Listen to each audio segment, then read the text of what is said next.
Let's create an absolutely selfish world. That means what I want for myself, I want for everybody in the world.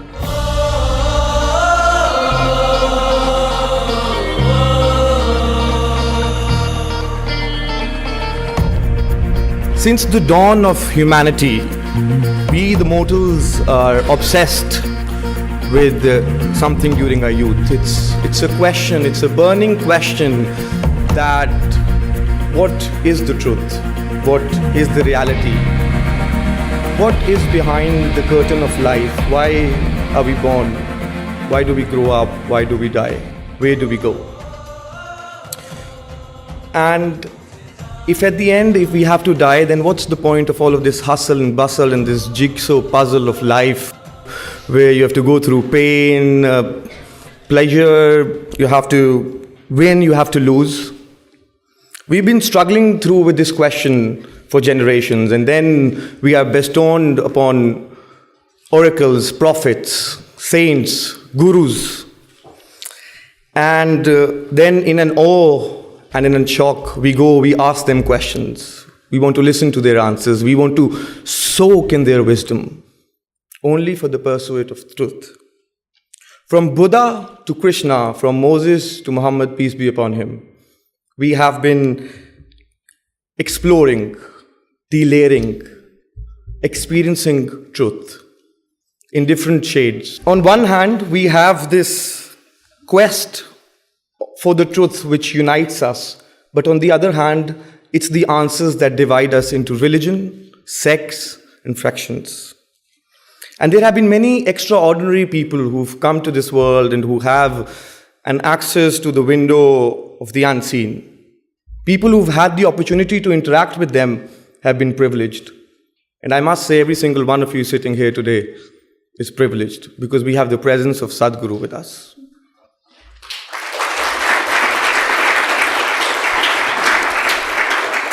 He is a man who is dedicated to physical, mental, and spiritual well-being, and also gifted with the utter clarity of thought and perspective.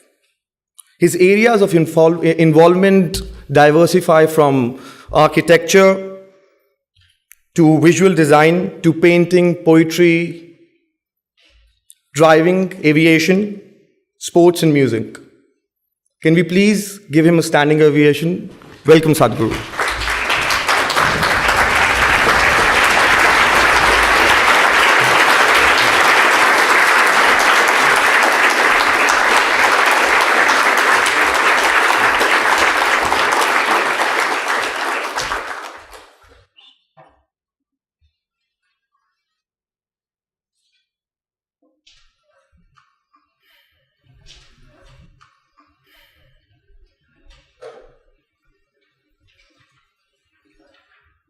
Jananam sukadham maranam karuna milanam maduram smaranam karunam kalavashadiha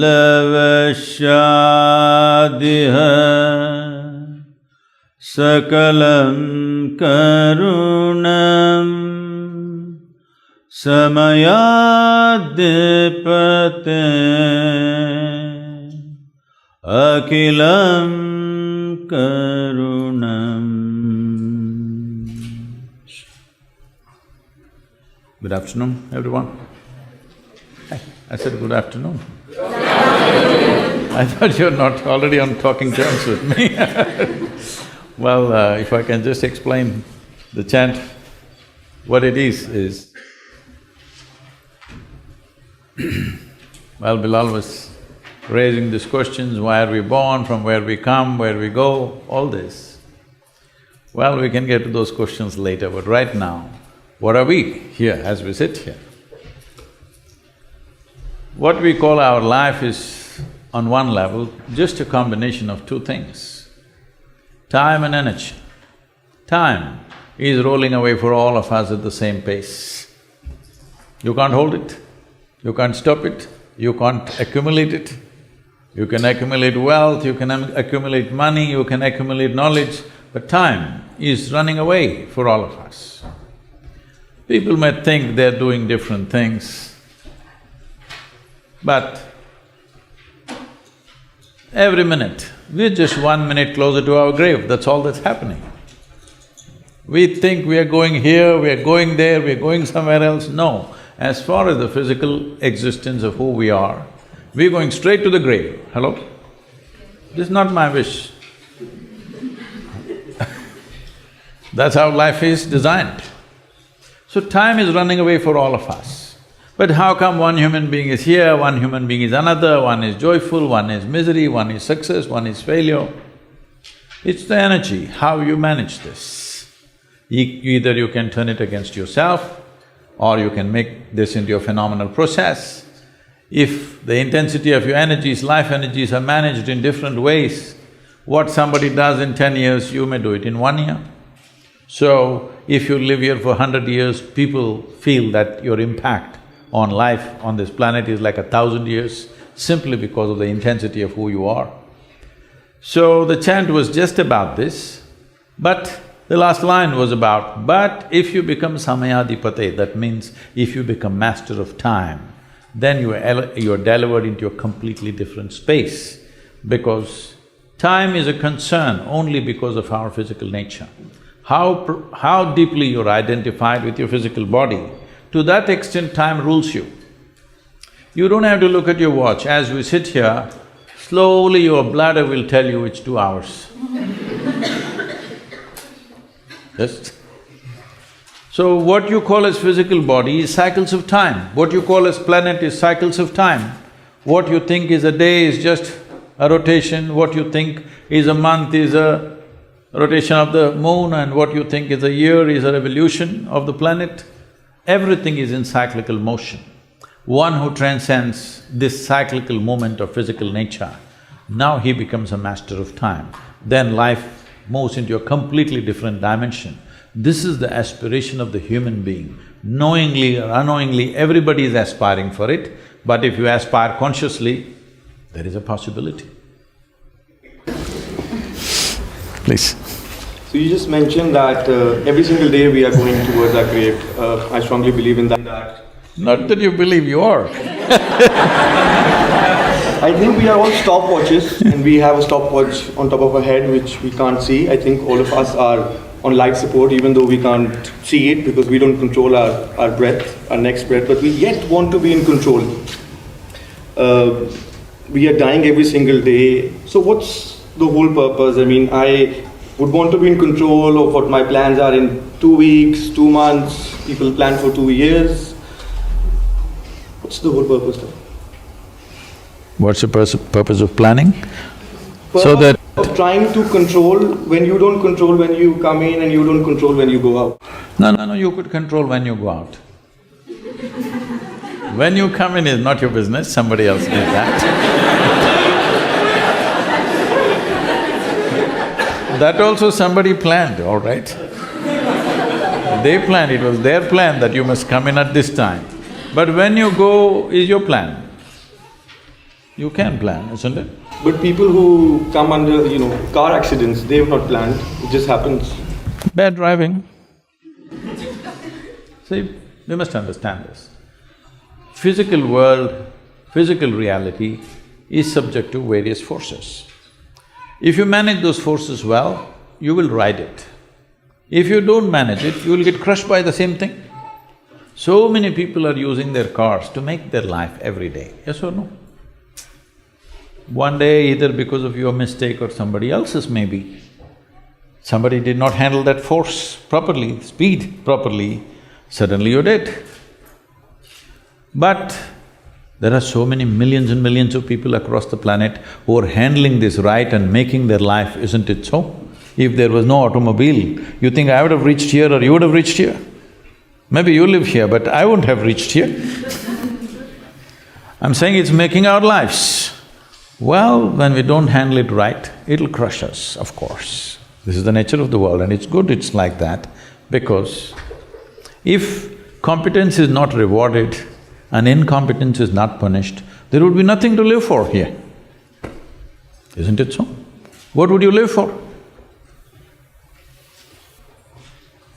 So if I'm sitting on a plane and the plane crashes, I'm not controlling that. It is 737 then.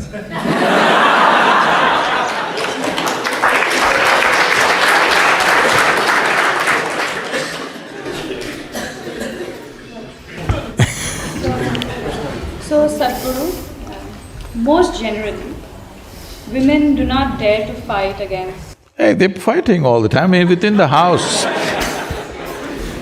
the place of the fighting, which is where I'm coming. So they do not dare to fight against few corrupt police system and bureaucracy. I come from India, so I'm talking in terms of my country. When logic fails, women like I face threats that malign and question our chastity in the process. How do I win this over and still keep continuing to voice out, especially in places like a police station, being a woman? You shouldn't be going to the police station. A lot of people don't go to the police station. You all go to the police station? No. Well, either somebody did something wrong, so you went to report it, or you did something wrong and you got a ride, free ride. This happens once in a way. The less it happens, the better. Police are there to handle situations only when they go wrong. How often in a society situations are going wrong will determine how often we're all going to the police station, isn't it? The idea of civilization is to minimize that. We've not been able to eliminate that, but we must minimize that our life situations don't lead us to police station, prison, hangman, whatever. It shouldn't go there.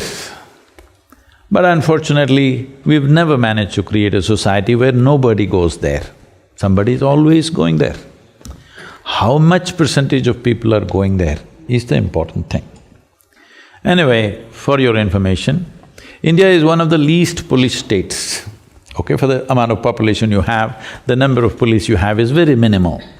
Most people never go to the police station, they sort out their issues in the village, in the town by themselves. Well, in United States, for example, if a mosquito bites, they'll call 911.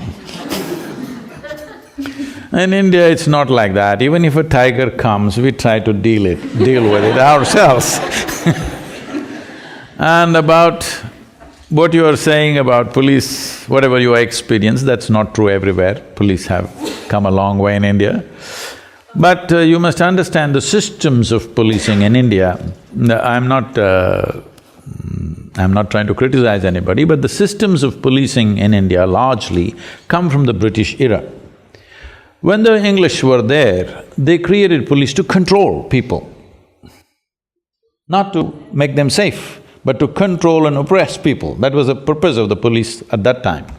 But the same training processes, actually same training institutes are still training our police, same systems.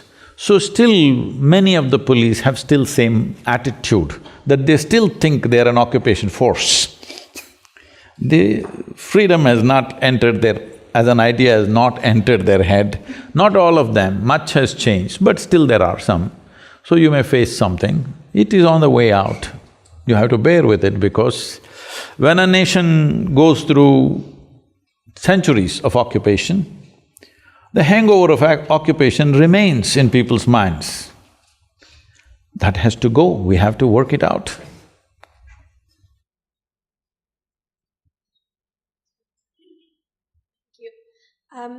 My question is on competition, and as most of the students here would know, LSE has a very intense culture of competition, and a lot of the students who come here have always been at the top of their class, and once they come here, they continue… How can everybody be at the top of their class? What does it mean? They sit there? All different classes.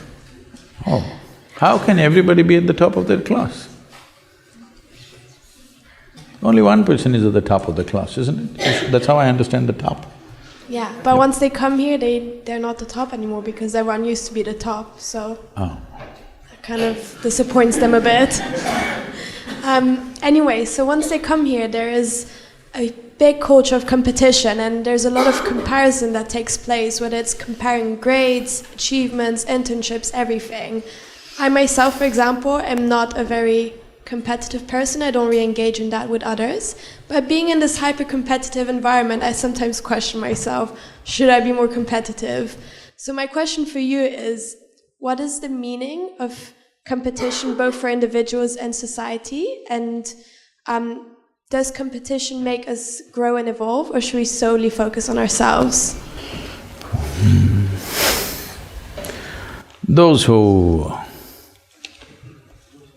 do not have any sense of their own competence will become competitive because their only pleasure is being one step ahead of somebody else.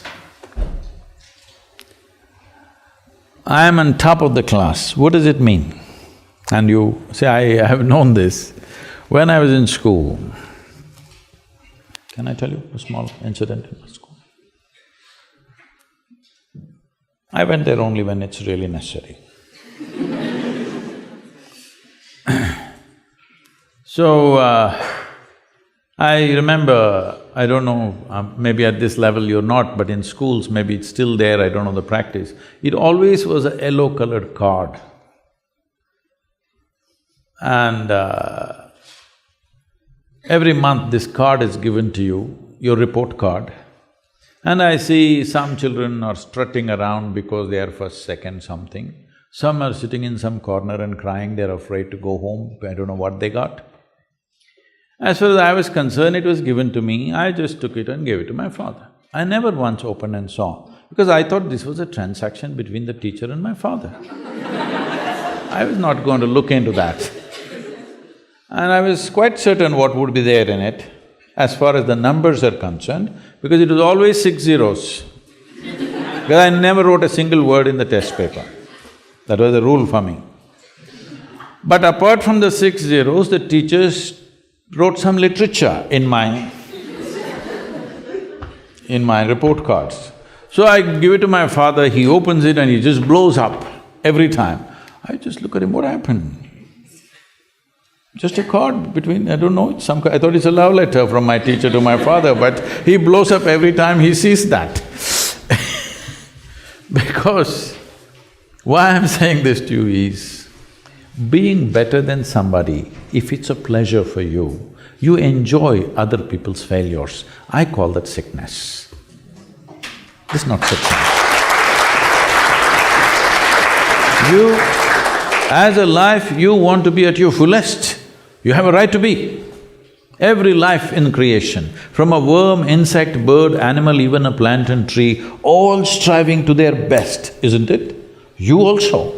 But why are you concerned whether somebody is behind you?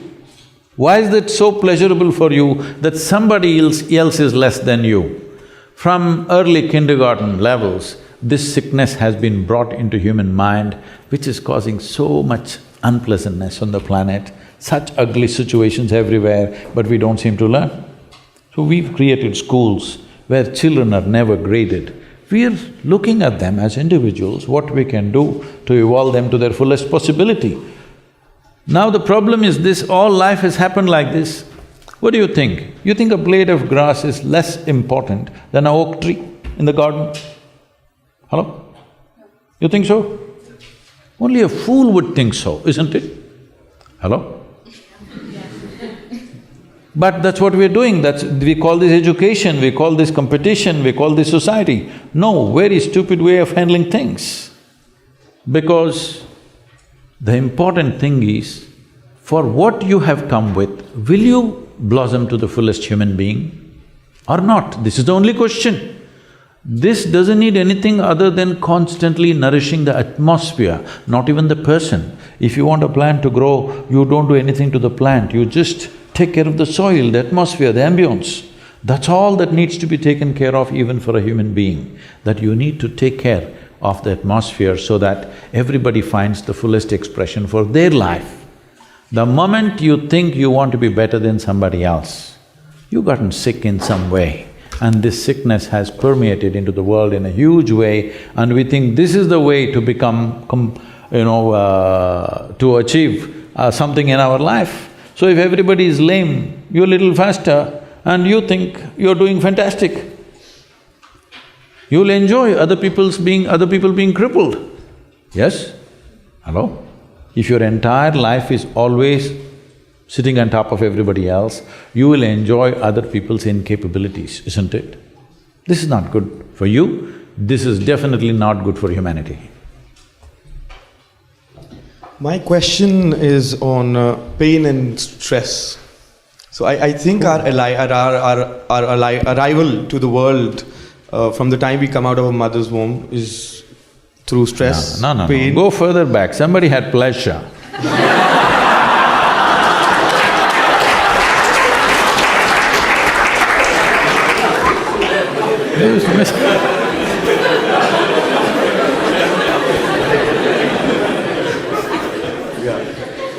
And even a mother, when she delivers, in spite of extreme pain in the body, you see mothers are delirious, ecstatic. Yes or no? Tears of ecstasy, they're all dripping, though physically they've gone through an enormous amount of pain. So don't say your life started with pain, no, it's not so. Okay. So this is what I wanted to come to, that pain I think leads to prosperity, everything…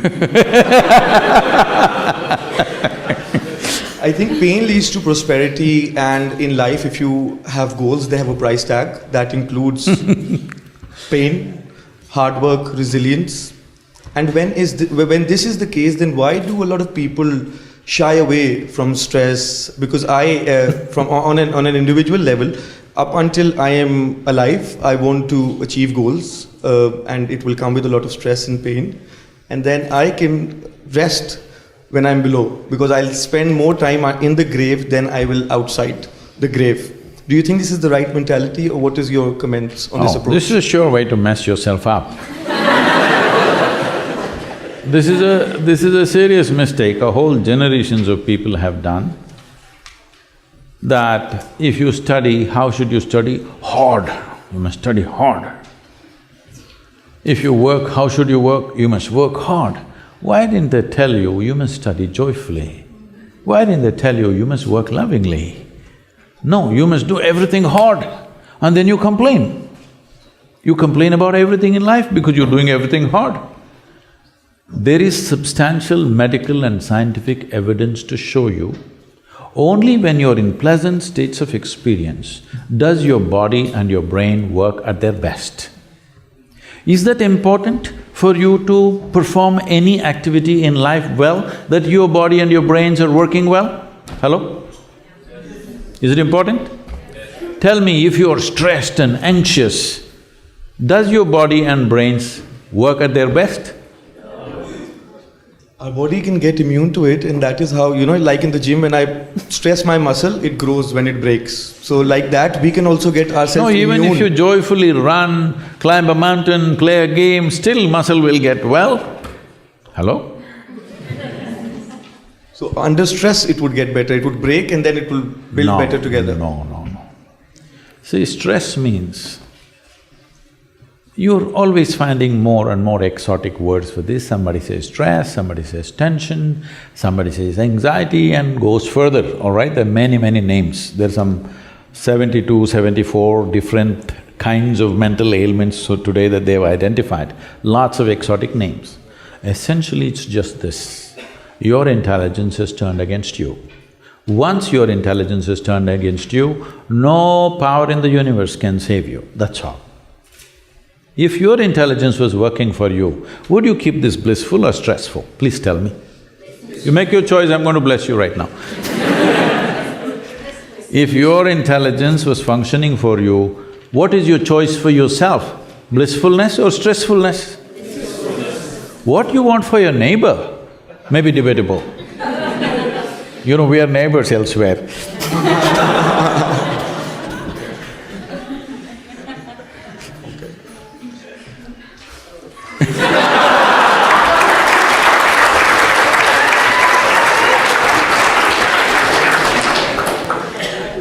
So, Sadhguru, our mothers have set amazing benchmark. The moment you say mothers, Yeah. they're giving a sound ambience of babies crying. Oh, okay.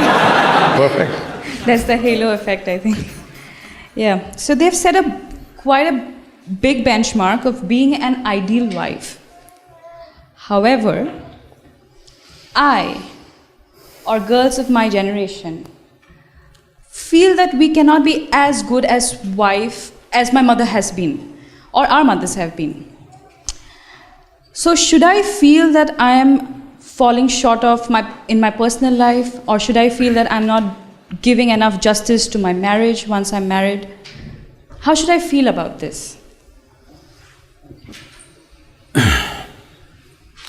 You know, our center in the United States is in Tennessee.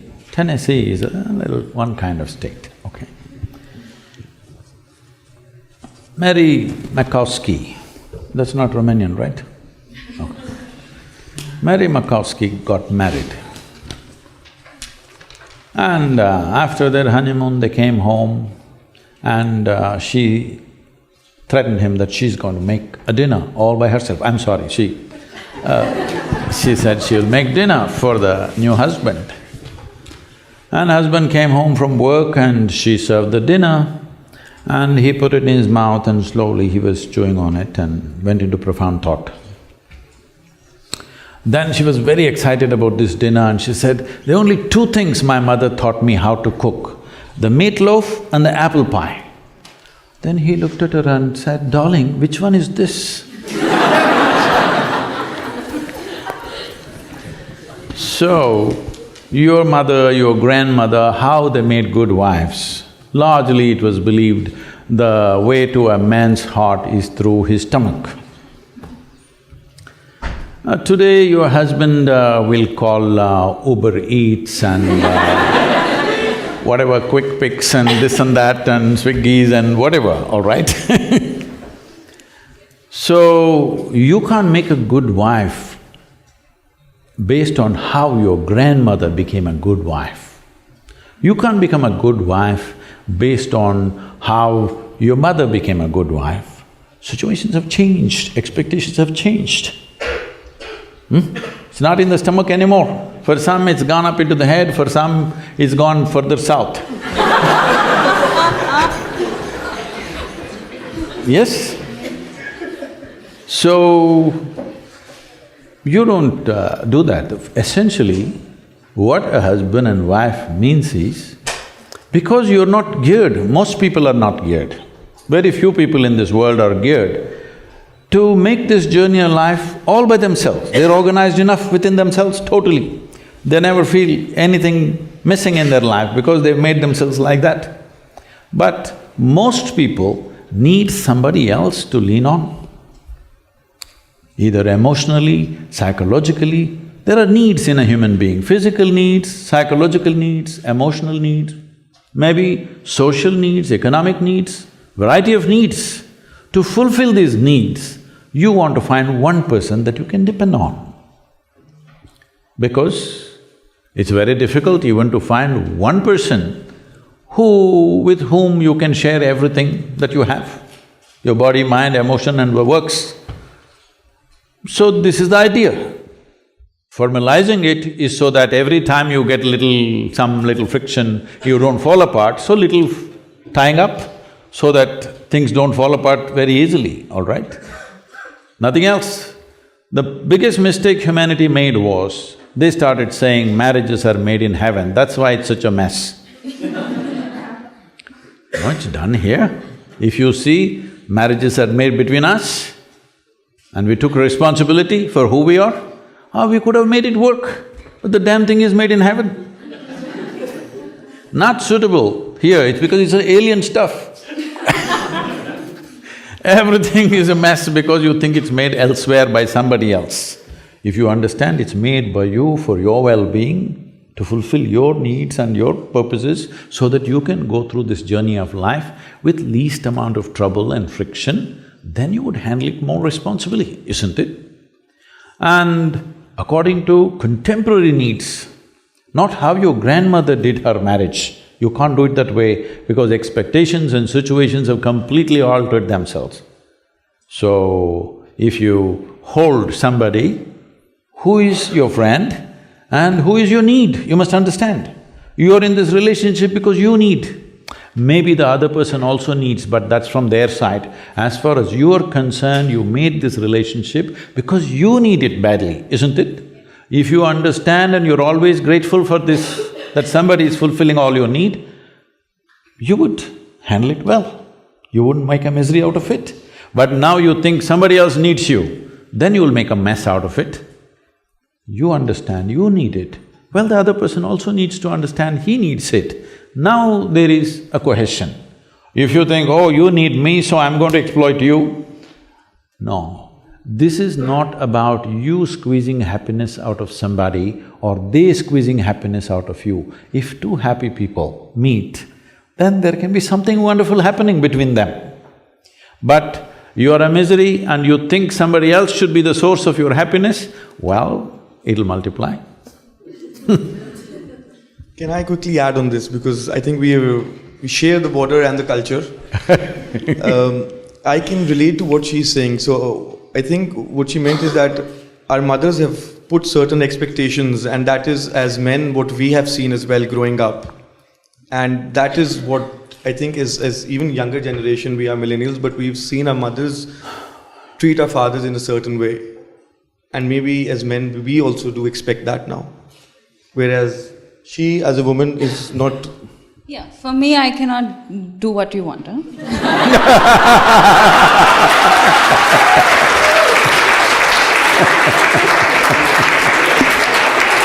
And if my future husband is seeing this… She is from the wrong side of the border.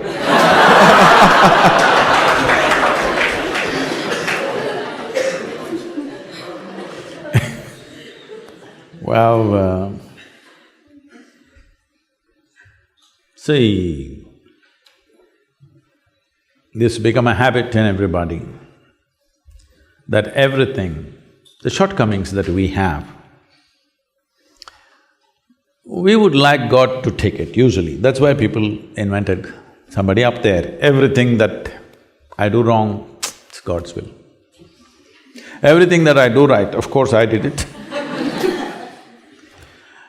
So the next level of passing the buck is the parents, genetics.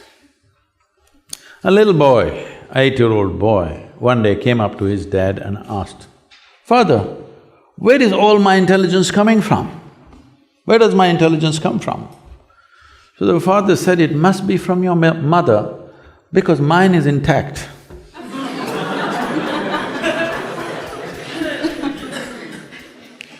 So, everybody wants to pass it somewhere. This is the most fundamental thing. If you want to blossom as a human being, this is the most fundamental thing, that you understand. For everything that you are and everything that you are not is fundamentally your responsibility.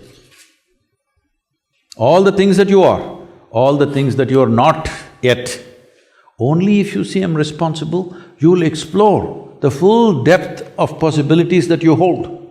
Otherwise, I got bad genes, so what can I do? God is, sitting and standing, you guys are talking God, this is happening everywhere, in different ways, in some cultures more, some cultures less. Whenever something doesn't happen, God's will. This has to stop. This is my fundamental mission. Religion to responsibility. Only when every human being sees, for all the damn things that we are and all the things that we are not, we are responsible, we could become a great society, a great humanity, a great generation of people. Otherwise, everything that we do, of course, very proud of that. Whatever we could not do, how convenient is it? If that is not invisible, of course, parents, next level. No, you must understand this. Whatever has come to you, whichever way it's come to you, still what you make out of it is still yours, isn't it? Hello? Whole lot of people, even if you bowl a googly, they hit a sixer, some of them. You know what I'm talking? Even if the worst ball is bowled to you, you still make much out of it if you know how to do it, isn't it? A whole lot of people, when the worst possible situations were thrown at them in their lives, they have risen into phenomenal human beings, haven't they? Huh? You have examples, Mahatma Gandhis, Nelson Mandelas, many like this all over the world at different levels.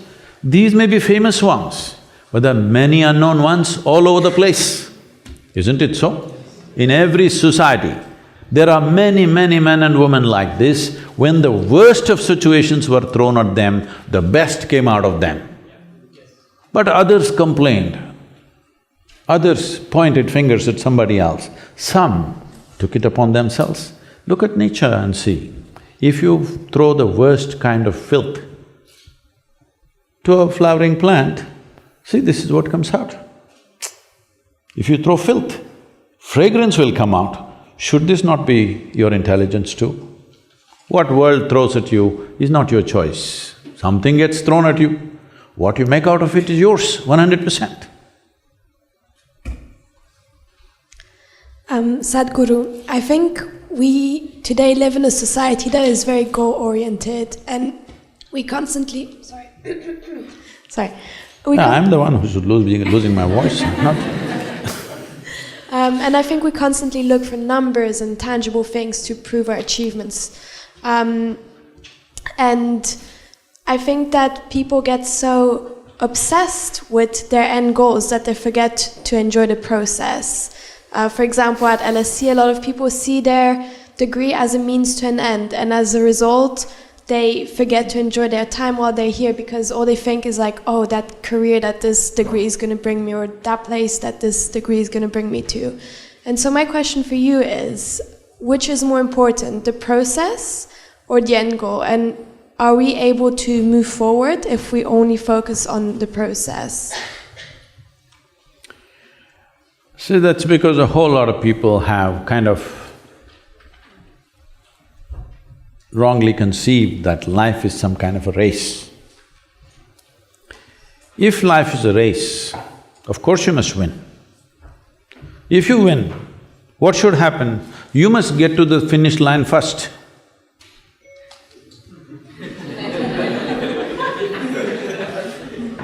You didn't get that?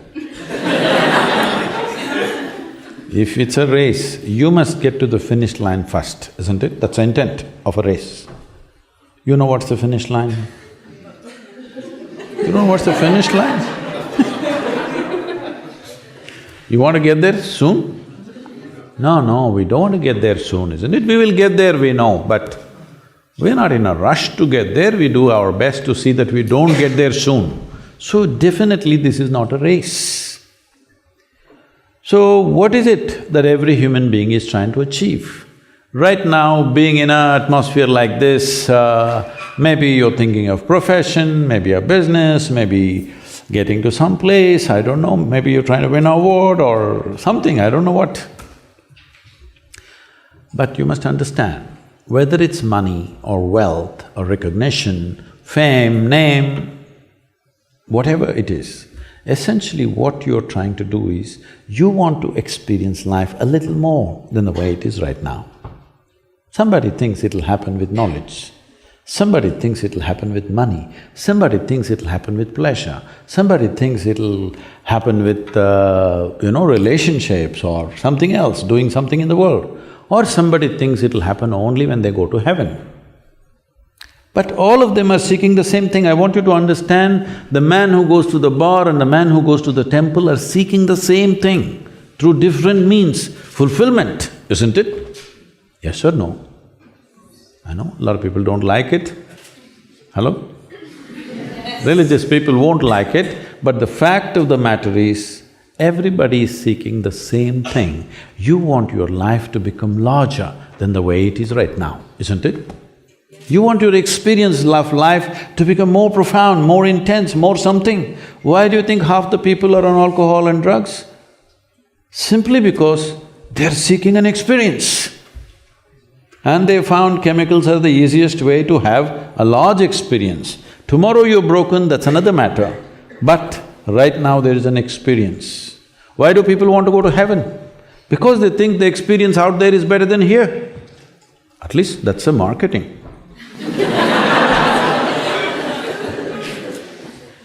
That's what the advertisements say, at least. If it's such a great place, why don't you go today? No. You must be really psyched to want to go today. All others, just play with it to the extent it's comfortable. They're just trying to handle heaven, they're just trying to handle their psychological situation with heaven as a fruit up there. Because if you remove it, they'll get fearful, where am I going then? But if you really believe it's a better place, you must be gone today before all these fools get there, isn't it? Hello? Because you want to be on the top of the class. So, we must understand this, that this is not a race. This is not a race. This is not something that you're going to win or lose. See, you don't have to fear about this life. It is not like LSE. You understand? Only if you study to a certain extent, only if you do this project, only if you write this paper, you will pass. It's not like that. Everybody shall pass here. Hello?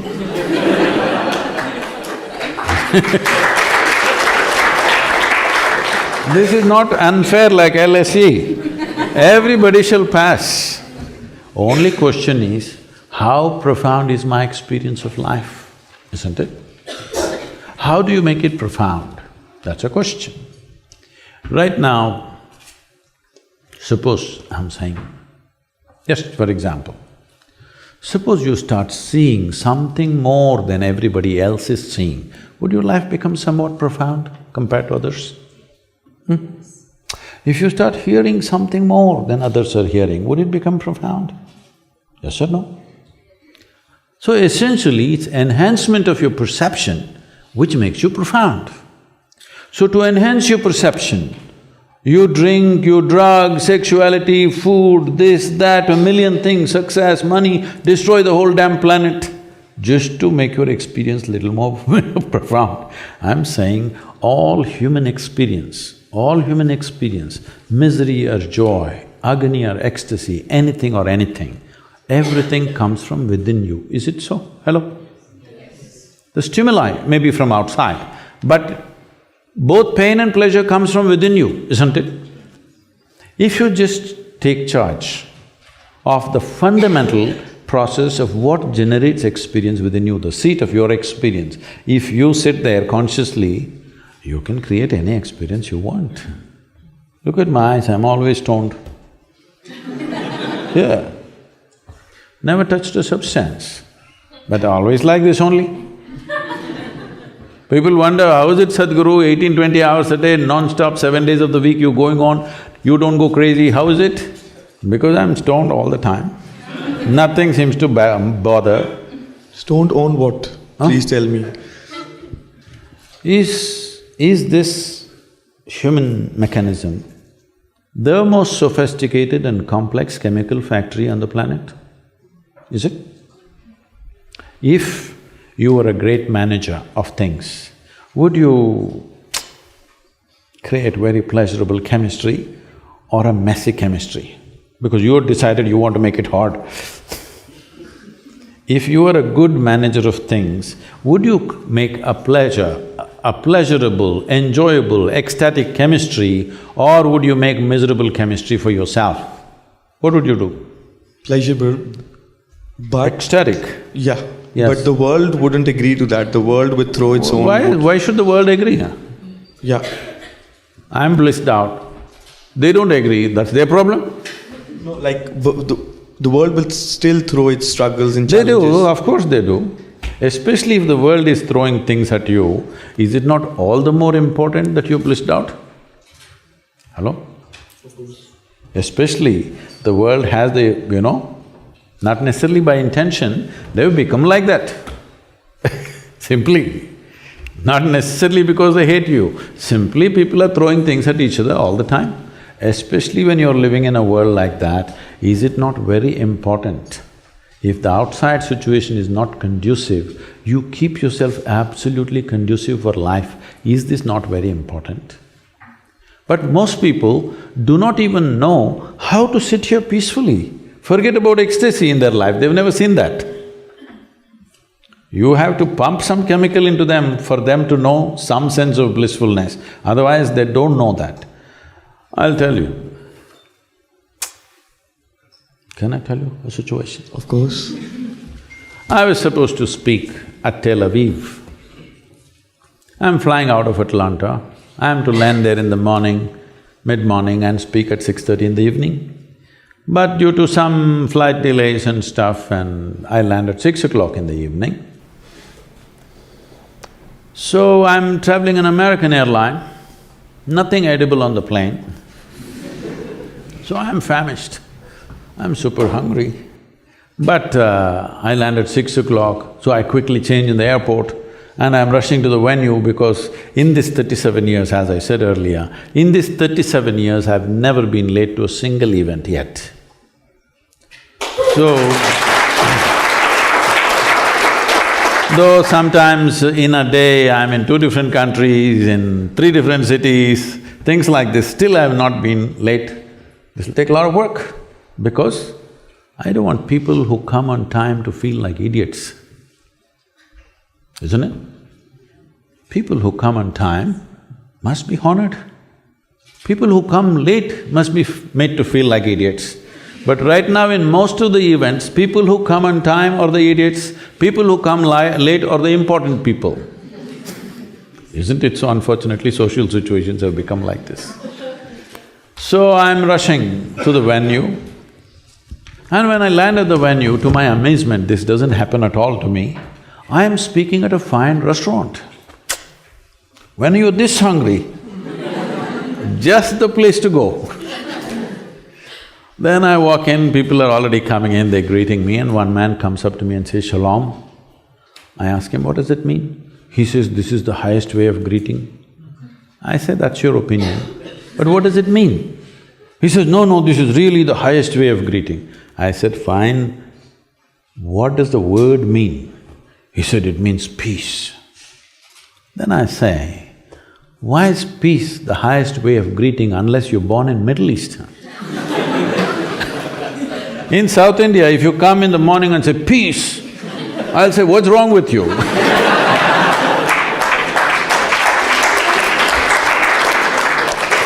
So, anything we are deprived of, slowly we will export it to heaven. Today, if we say peace, we say divine peace. If you say love, divine love. If you say bliss, divine bliss. These are all things human beings are capable of. Hello? Are you capable? At least some moments in your life, you're peaceful, you're joyful, you're blissful. Does it happen to you? These are all human qualities. Certain idiots have exported it to heaven. And it's becoming harder and harder to get there. Now you're evolving a philosophy, how to suffer through my life and achieve something. What will you achieve? We'll just bury you. Or if you come to India, we'll burn you. But that will happen anyways, you are Yes. meant to… So anyway, it's going to happen. What is the most important thing? This life should find full expression in this limited amount of time that we have, isn't it? If you want to find full expression, there is substantial scientific and medical evidence to show you only when you're in pleasant states of experience will you find full expression to who you are. Does everybody endorse this, please? Hello? Many of you look too serious for me. Many people have become dead serious. When I look at the way they're walking on the street, I think they're practicing for the last pose. Please, I want to tell you, the last posture that you will have in your coffin or in your crematorium or wherever, believe me, it comes naturally. You don't have to practice it all your life.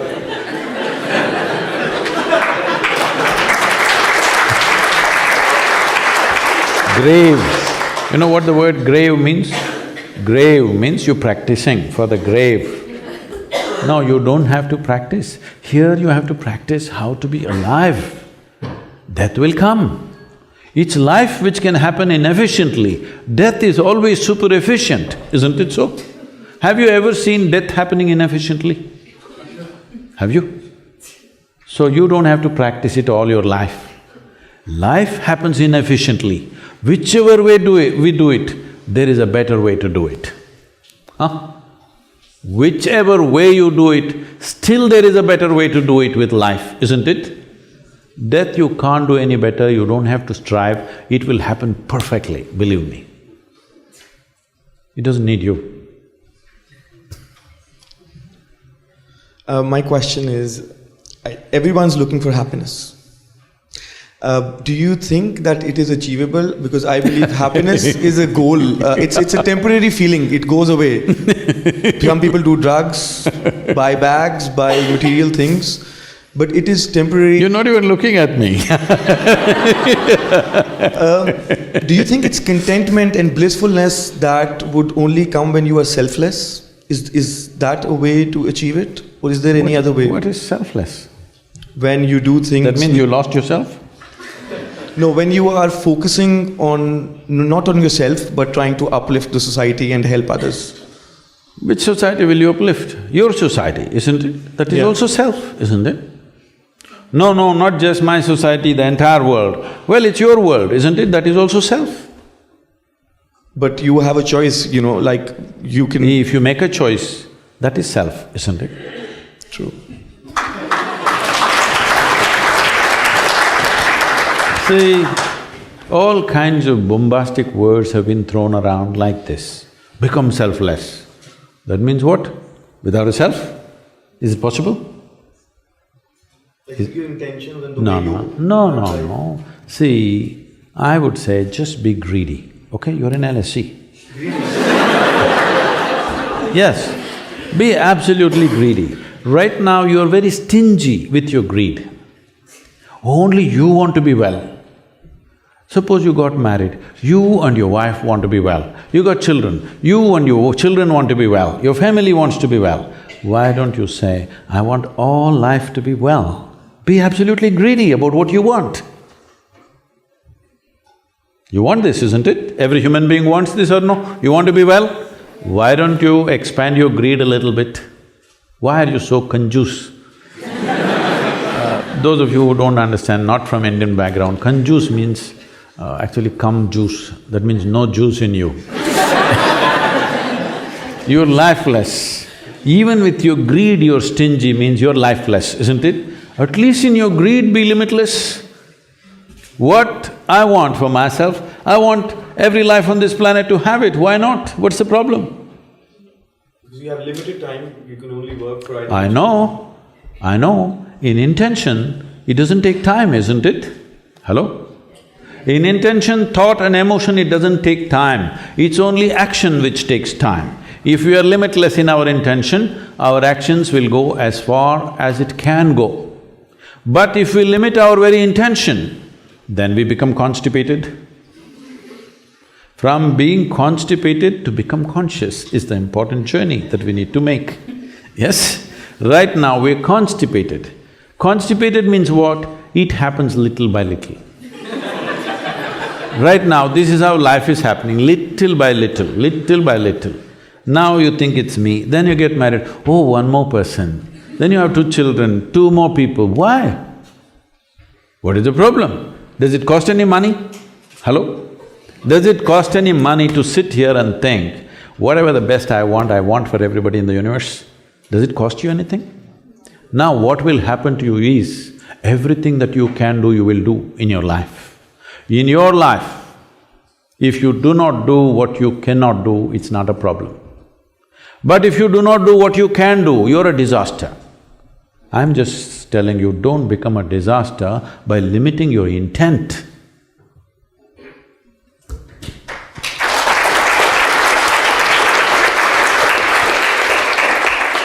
Sadhguru, we will talk a bit about what's going to happen. Closer if you… We will talk a bit about what's going to happen soon, the Indian elections. Oh.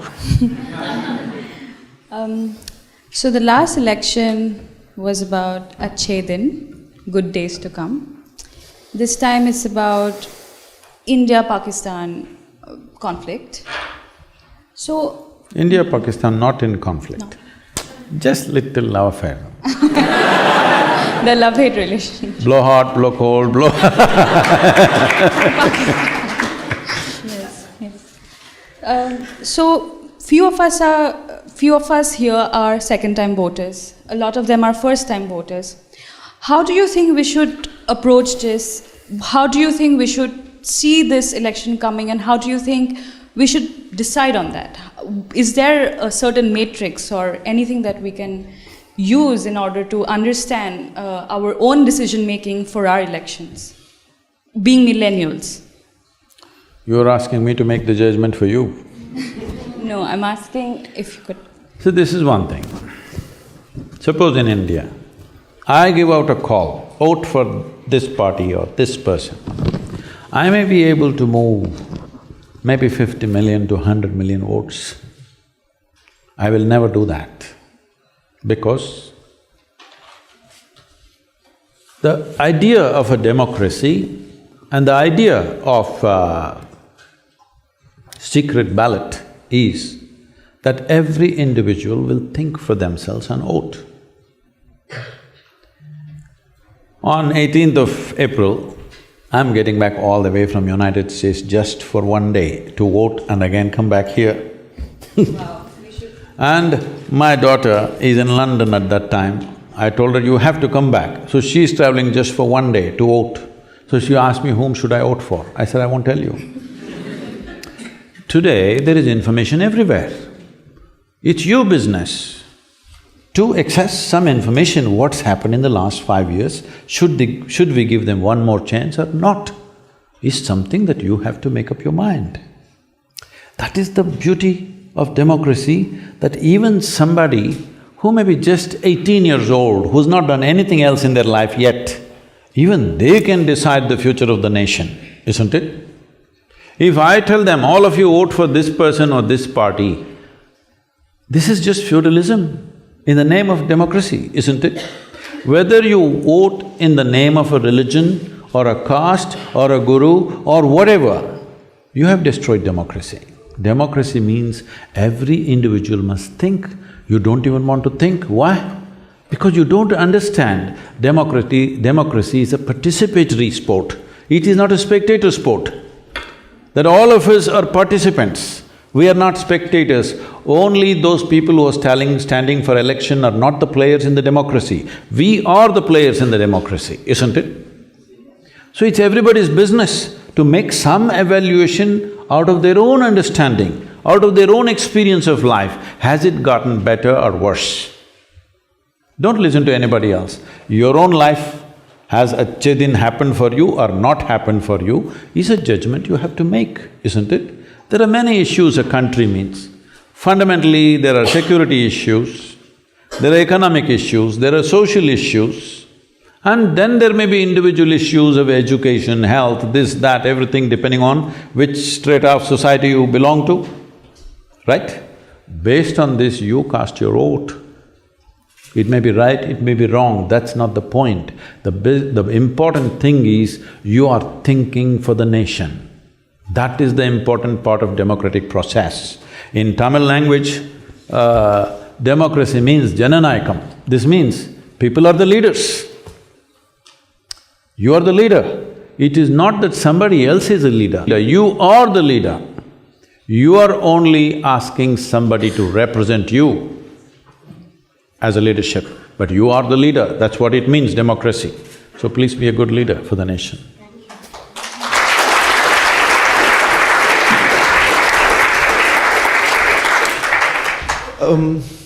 As a Pakistani who's studying with Indians here, and we live in harmony. Yeah, outside that region, they do wonderfully well together. Of course.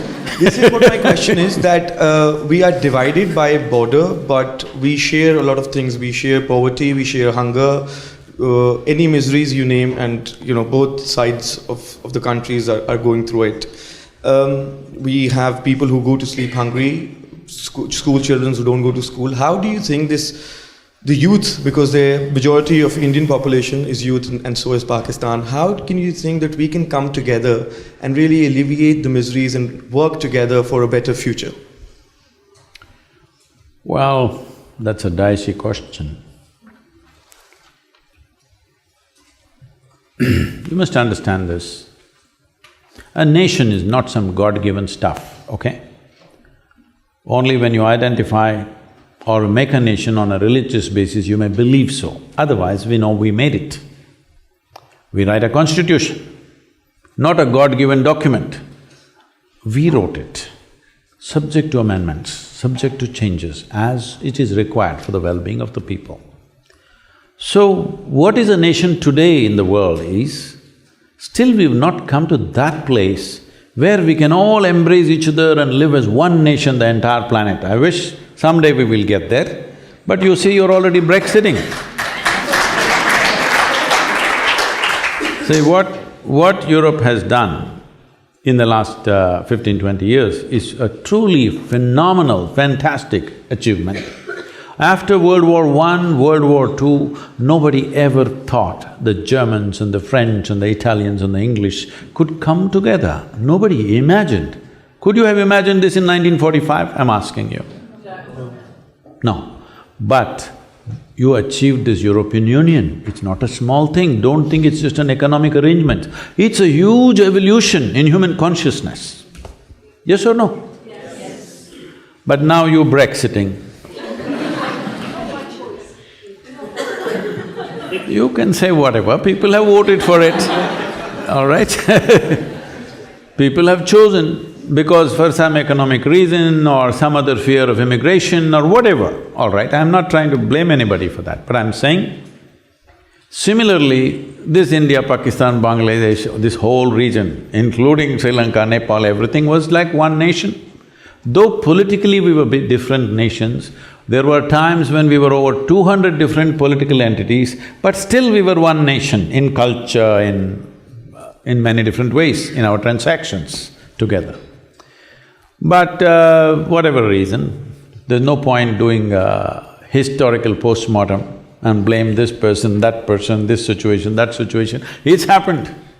Somebody drew lines without considering the geography of the land, simply across rivers, across villages, across mountains, simply somebody drew lines, the kind of lines that you cannot defend, the kind of lines that needs constant engagement to keep it safe between the two nations. And above all, see, one thing that we need to bring, if young people, all of you and all of you, if you are interested in the future of this world, we've still not come to that place where people can just live out of their consciousness, living their religion, their heaven and stuff and all that. But we must do this much in your generation, the coming generation must do this much. Religion should be a personal pursuit for people. Those who wish to, they pursue personally their own stuff. But this ambitious way of approaching that, my religion should conquer the world, must go.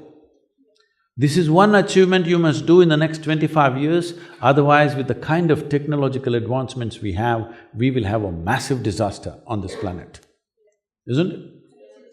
The days of the sword are over. The days of the sword are over. Now if we continue with the same attitude, we will have a supermassive disaster which will not benefit anybody for that matter, okay? Will not benefit the planet, will not benefit any creature on this planet, everybody will be hurt because of this.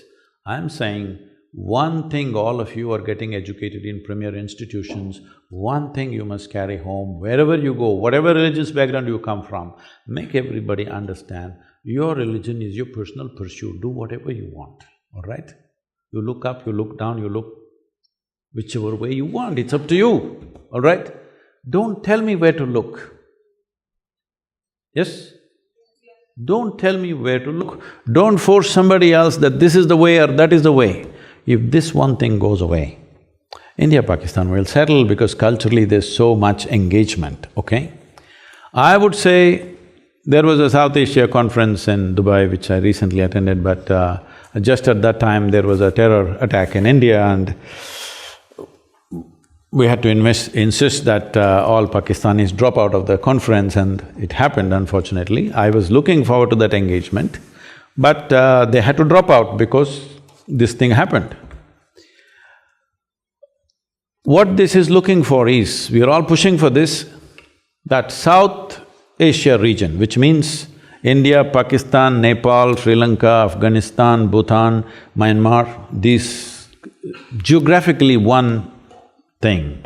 We're looking at something like EU. Politically you can still be different, you can do whatever damn religion you want, but economically, if we come together, we were the most prosperous part of the world at one time. That is because we operated as one at that time in many different ways. But today, there is no way, everybody is trapped in their own little boundaries. So this is one thing we should push for. If you want to push for this, the most important thing is religion becomes just purely a personal pursuit, never a national goal or a global goal. It is actually a global goal right now. It should just be personal pursuit, never a global goal. If you do this one thing, India, Pakistan, all these nations and many other nations coming together will become a reality.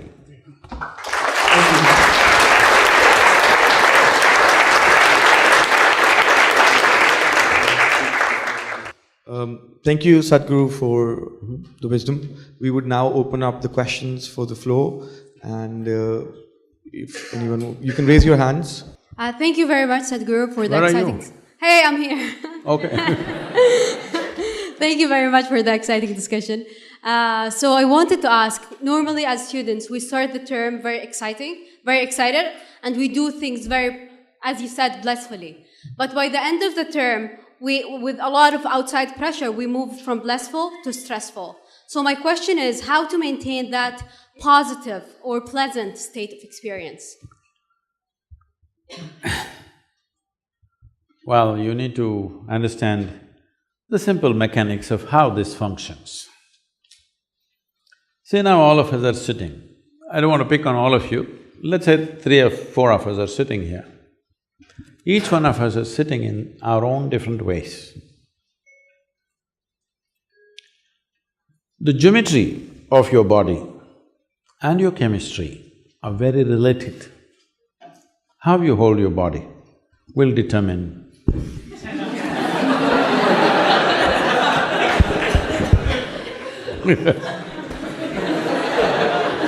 I'm a quick learner. This also. No.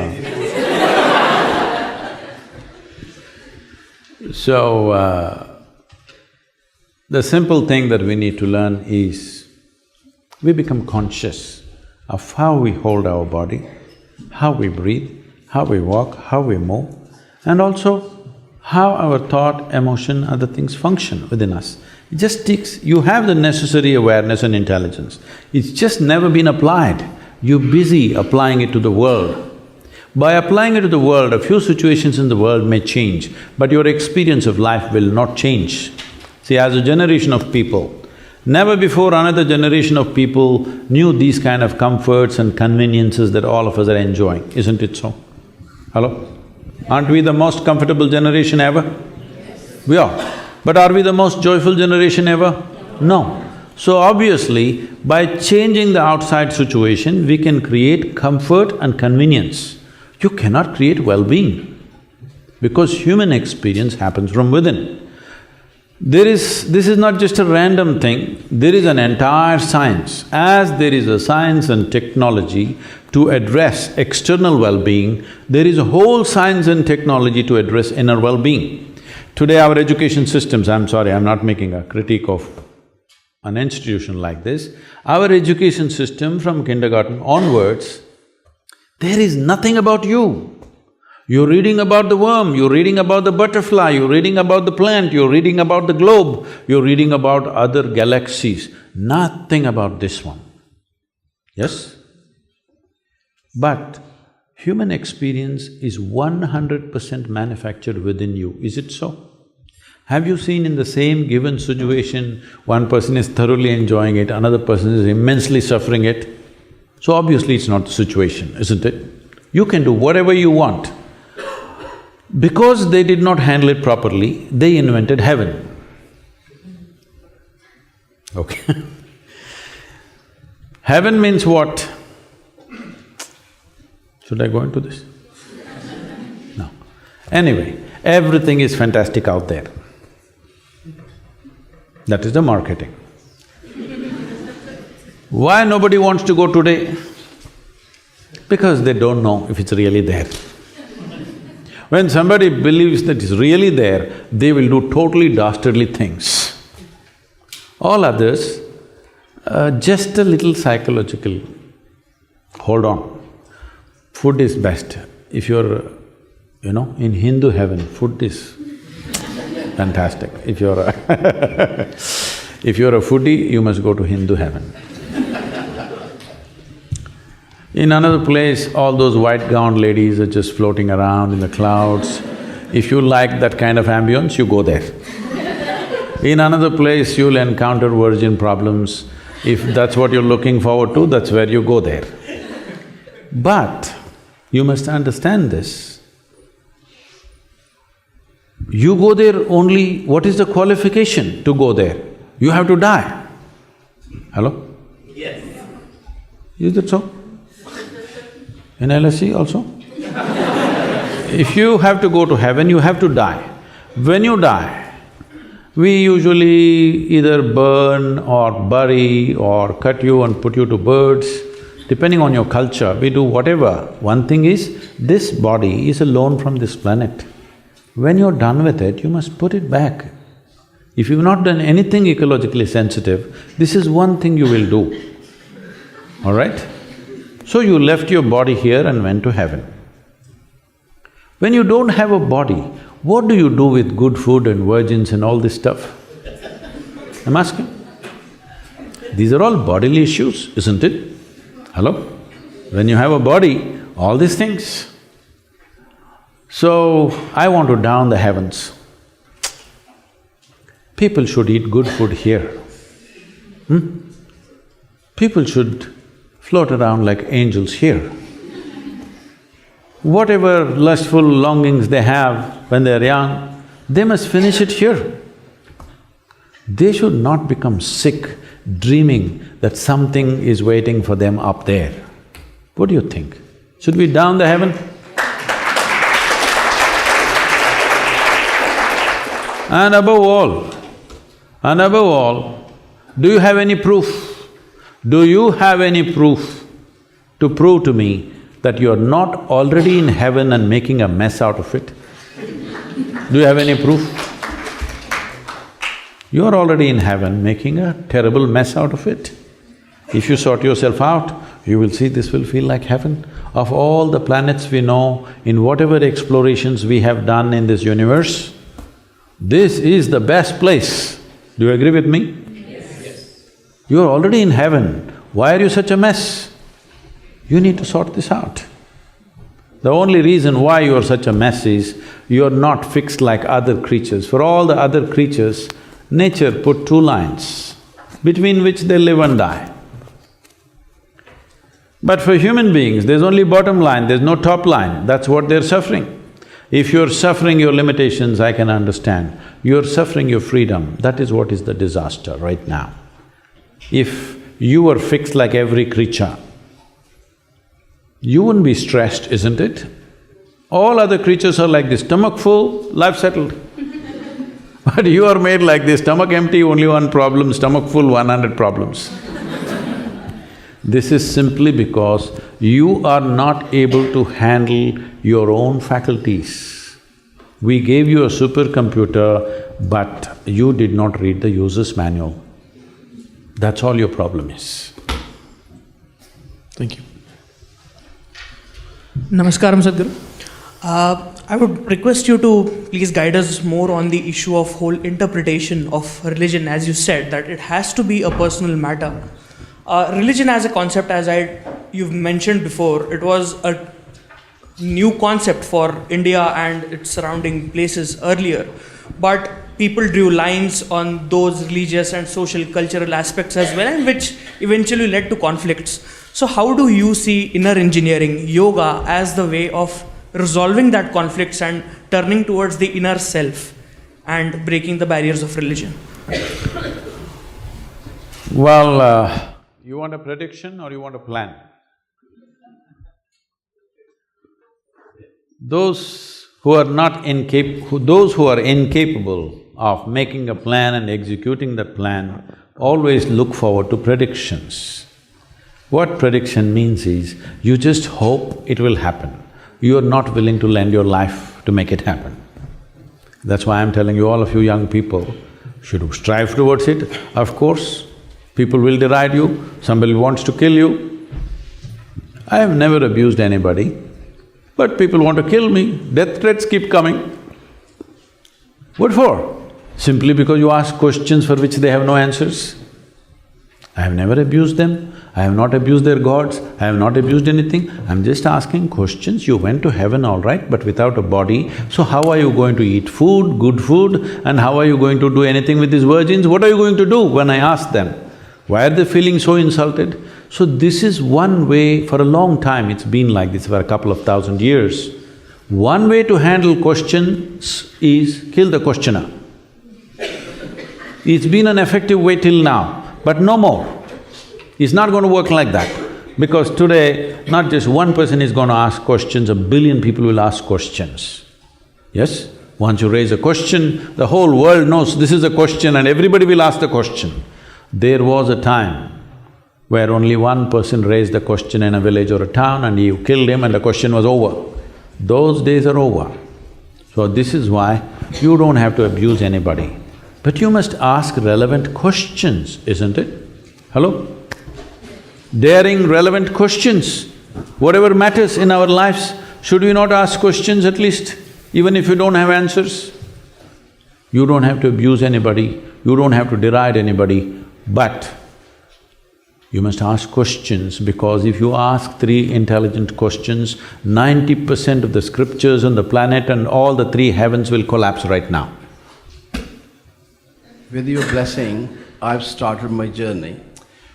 One question I'd like to share, that we meet people we meant to meet, or is it a destiny, luck or fate? Have you just fallen in love or something? Huh? No, because I don't want to disturb the romance.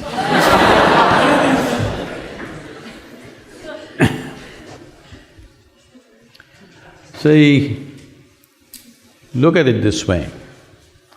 Since you woke up today morning, till this moment, let's leave the sleeping time.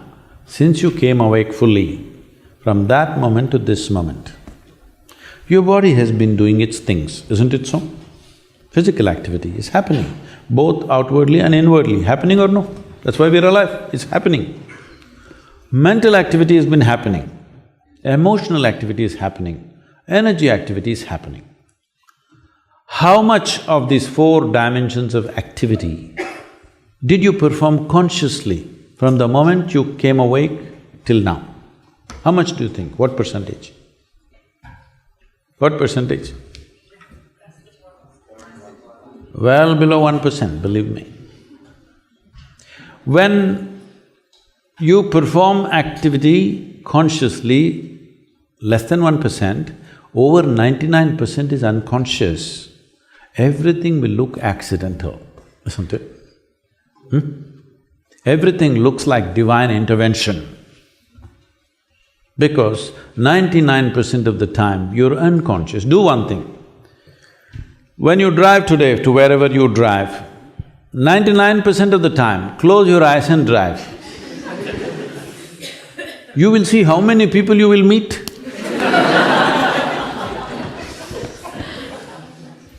But if you drive with your eyes open, fully conscious, you're not going to meet anybody like this with a bang. Things will happen in a completely different way.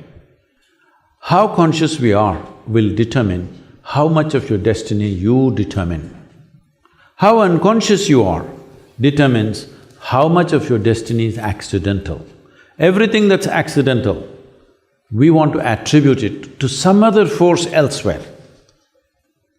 Now this must stop. We must understand, it is we. Is there no other force? Of course, you didn't make the creation, nor did I, all right?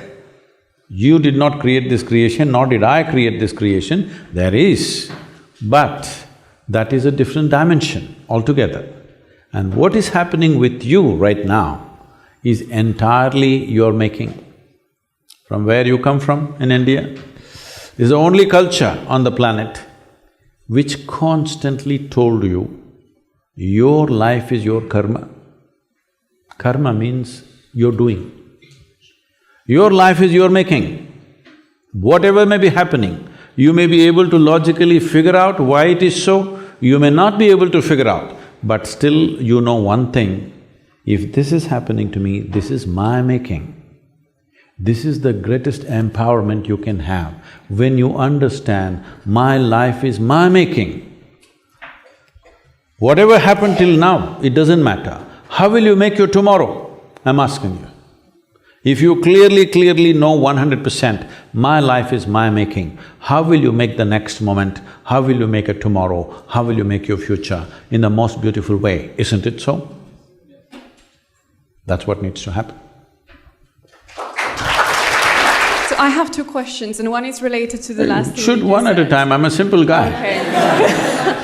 Because you were just talking about our life is… Little closer. Yeah. Sorry. So that we make our lives, right?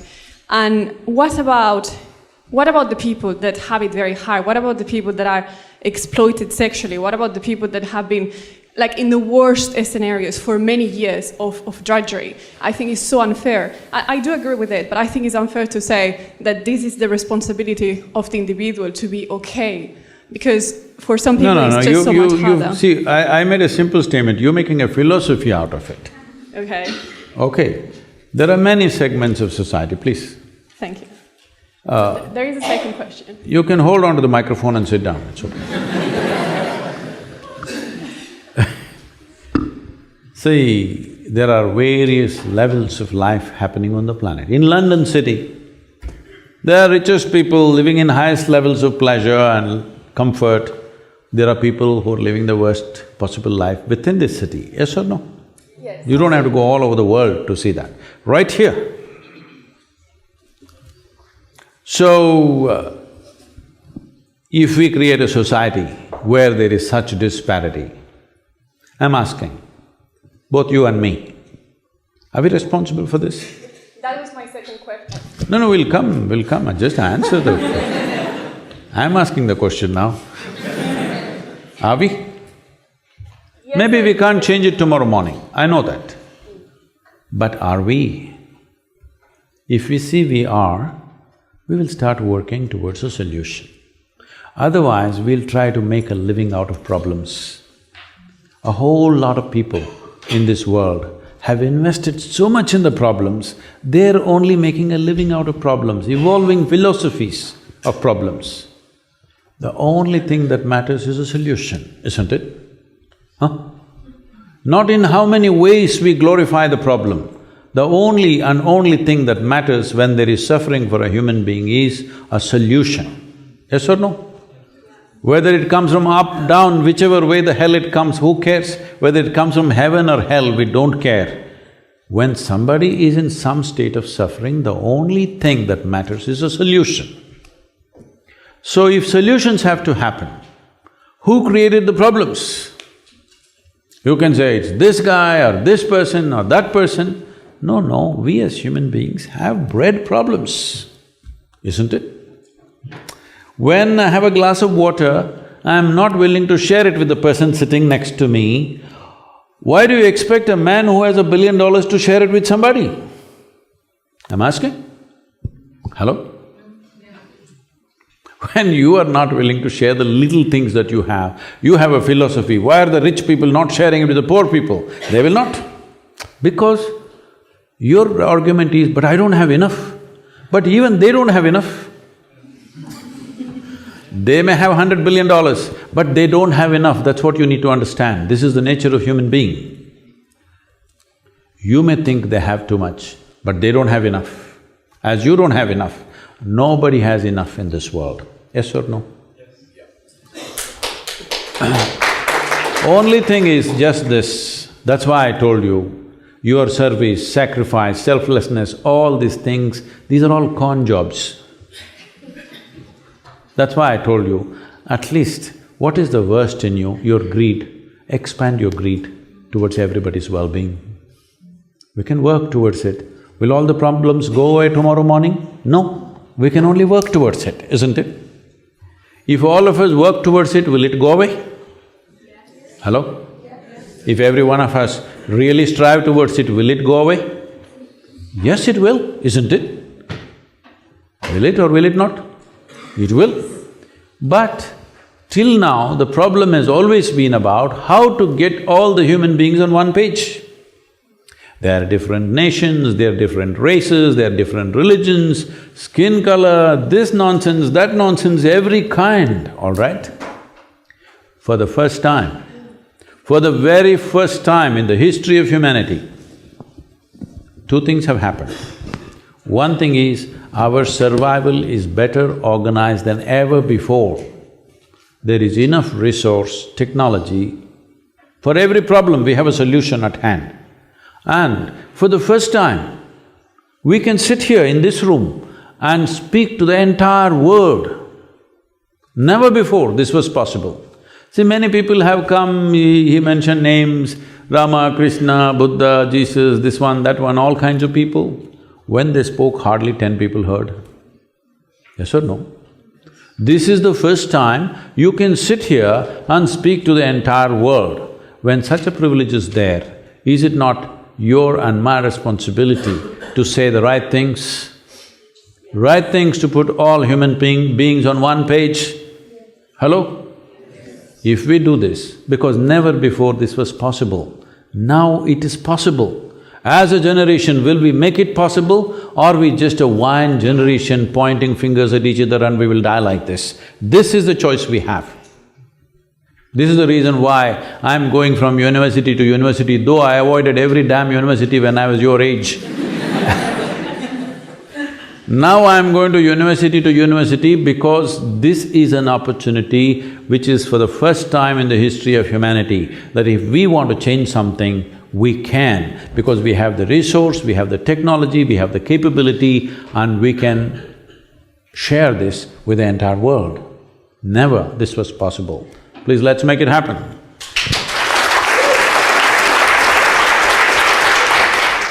I love what you said about we want to blossom as human beings. A little closer, please. Oh, sorry. We want to blossom as human beings. That's how we find fulfillment. I'm actually nervous talking to you. But with new opportunities also comes fear and self-doubt. And I'm wondering, how can we navigate these very strong forces in order to reach our fulfillment, I guess, and our potential? See, there is you, there is a world.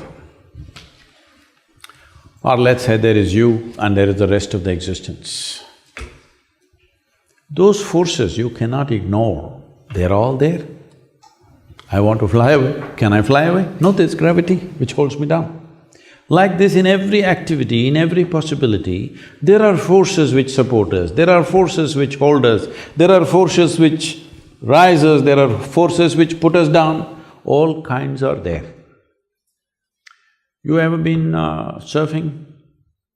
No?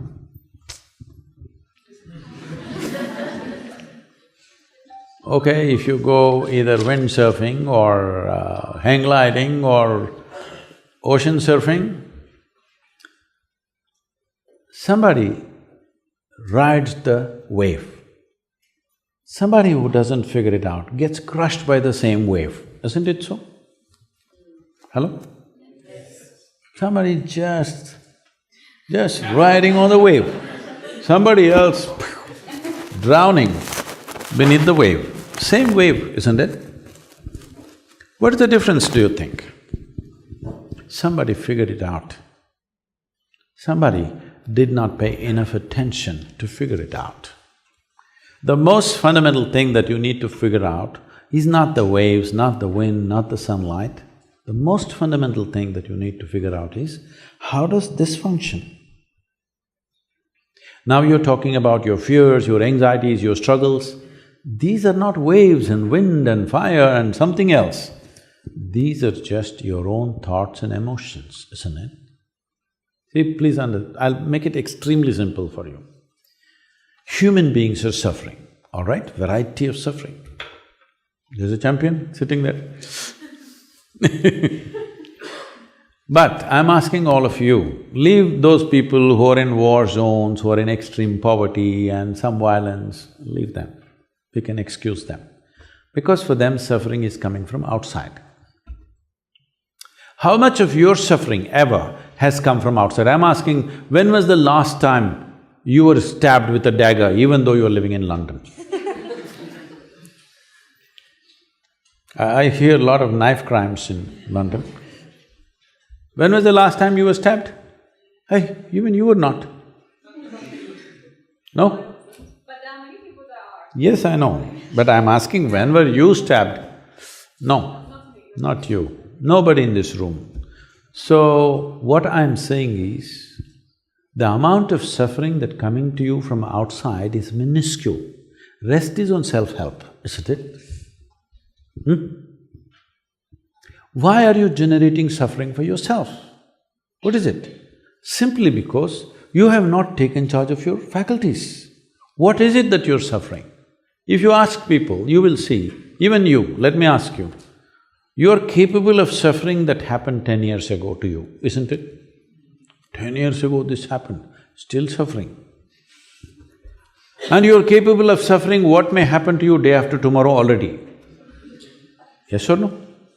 So you are not suffering life, let me make this very clear to you. You are not suffering life. You are suffering two most fantastic faculties that only human beings have, which no other creature have, which is a vivid sense of memory and a fantastic sense of imagination. You are suffering your memory and your imagination. So what you're asking is, please make me like an earthworm once again, I will live peacefully.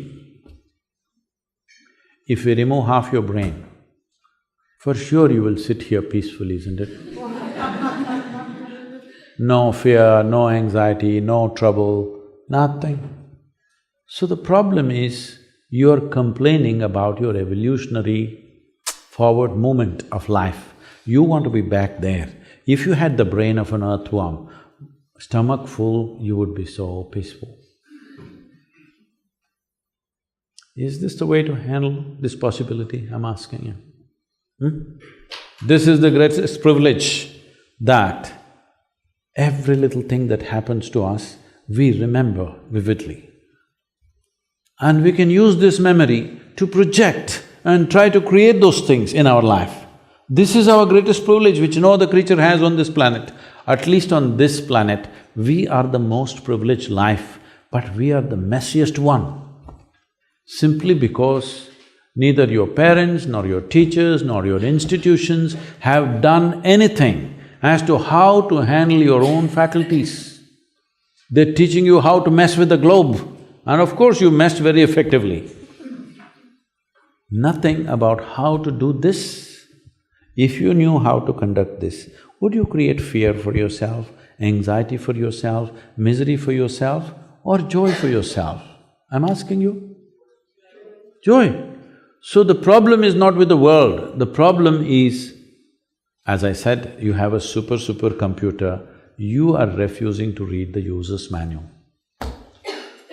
Just by accident you want to handle this, it's a mess. Last question.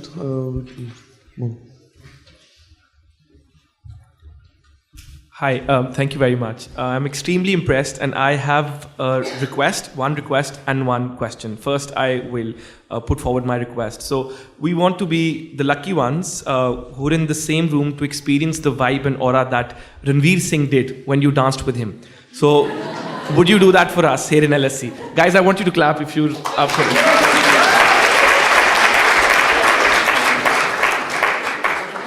We'll get fulfillment. What's the question? After the dance or before that? Okay, my question. There are no so I'm musicians around. extremely. There's no rock band here, so… So I'm extremely impressed how you've said that religion shouldn't be a national goal. It should be something very personal, and we should talk about the right thing. But someone, as someone so many people look up to, don't you think you have a social responsibility to voice your concerns about some specific parties who are trying to spread religious extremism? Or because we can't please everyone, can we? So what are your thoughts on that? Because I told you, you just said that you don't endorse a political party and you don't want to influence anyone to vote for someone. But don't you think we should stand up against something which is wrong? I'm not against anything, that's what I want you to understand. I'm for humanity. Human beings have come in variety of ways. It's okay with me. Because if all of them became like me, I wouldn't want to live in this world. They're all different. That's why it's nice, look at them, how different they are, each one. That is why it is nice. But all the idiots are trying to make everybody like themselves. Just imagine in your home, if there's one more person just like you, could you live there? One is too much, isn't it? But they want a world full of their own kind. So, I'm not against anybody. It's okay, everybody's saying what they're saying. As long as they don't get overly empowered, it's all right, they're expressing their opinions. Opinions are like cataracts. The more you have them, the less you see. So I'm trying to bring clarity to them also. People say, Sadhguru, you're seen with the celebrity, why did you sit with this person? You're seen with this politician, why did you sit with this person? I say, see, for the last 22 years, I've been working in the prisons, both India and United States. I'm constantly with murderers, rapists and all kinds of people. They're also okay with me. Because human beings do all these things. The question is only, will we as a generation create a situation where human beings can evolve into a higher possibility, or do you want to shoot this one, hang that one, do that, do this, is this your solution? Believe me, those people who thought they are bringing solutions forcefully always cause the worst kind of situations on the planet. Yes or no? Those who believed that they're bringing a solution forcefully, they did the worst things, isn't it so? Those who believed they were going to send you to heaven, they did the worst things. Those who believed forcefully they will level everybody and bring equality, they did the most horrendous things on the planet. We don't want to make the same mistake. I want you to understand, those mistakes are no more affordable with modern weaponry and modern technology. Those mistakes are no more possible on this planet. If we commit the mistake of what I'm not supposed to mention these names, what Mussolini's, Adolf Hitler's, Joseph Stalin's and whatever the religious nutcases have done, if we attempt the same thing in 21st century, we'll finish the whole humanity. We cannot afford that anymore. So the only way for all of us to progress is that whatever I think of you, we accept you for who you are right now and see how we can all be on the same page, at least on a few things. We all want health, we want all of us want to live joyfully, peacefully, at least on these things we are on the same page. Well, you worship that god in the east, I worship this in the west, somebody worships something else, somebody else doesn't worship a damn thing. It's their choice. Let them do whatever. But the important thing is, human needs, fundamental human needs are this. Once physical needs are taken care of, which fortunately for this generation, like never before, though still there are complaints, there are segments of society unfortunately left out of that, still the largest number of human beings, their survival is better organized than ever before. Yes or no? It is so. Today if you have the money, you can go to the store and buy what you need for the next 1 year and not step out of your house and still manage. Believe me, if you are here 100 years ago or 1,000 years ago. If you want to start your day, you must take your bucket and walk a mile to River Thames to get your water. Most of you are not even fit to carry a bucket full of water for a mile anymore. Yes or no? So survival is better organized than ever before. Forever we've had problems of food, water, shelter, clothing. For the first time, all of you have 5 times more clothing than what your grandparents had. Yes or no? Huh? All of you have 5 times more clothing than what your grandparents had. You are also eating… Right now, how to eat less is the big deal. This is the first generation which has to be worried about how much to eat. Always every generation of people, when they sat down for a meal, they stuffed as much as they could into themselves because there was so much physical activity to do. If you see the last generations of people, how they ate, when they sat down for a meal, they would sit like this. In India they'll sit on the floor, they'll eat and it's full, and they'll eat little more and little more and little more because there is so much to do physically. If you don't eat like that, you'll run out of gas. Literally, it's like gas, like filling the tank. You want to fill as much as you can. This is the first generation which has to be conscious of how much to consume because otherwise you'll become like a balloon because you're not doing anything. So everything is better organized than ever before. Survival is better than ever before. This is the time to transform human consciousness. To transform or to raise human consciousness, we are doing various levels of activity. One, you must sit through this in many different ways, otherwise you won't understand why we are doing variety of things for this purpose, because all these things have to be done. If you don't know all the pawns, there is no game. I want all of you to participate in whichever way you can to raise human consciousness, either by yourself or seek our help. We're doing many things across the world. Please be a part of it. The important thing is, all human beings, if their focus is towards their well-being and everybody's well-being, irrespective of who they are. He's a bad neighbor for me, but I want him to be well. All right? This is important. I don't have to say, no, you're a fantastic neighbor, you're not, but I want you well.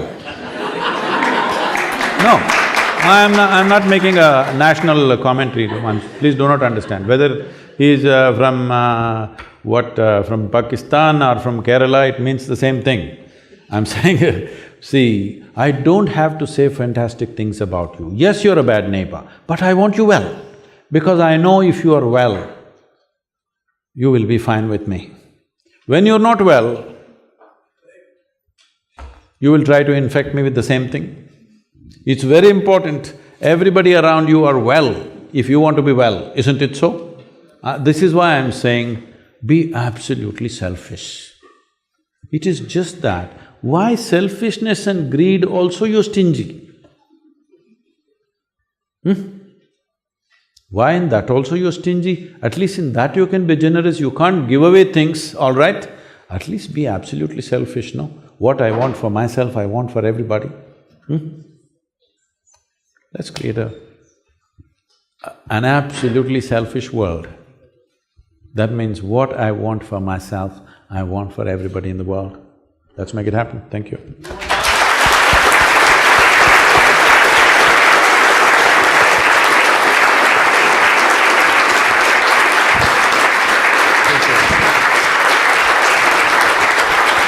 One request.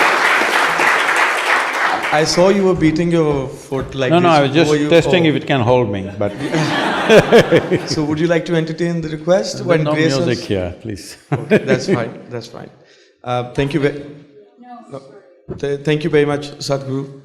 Thank you.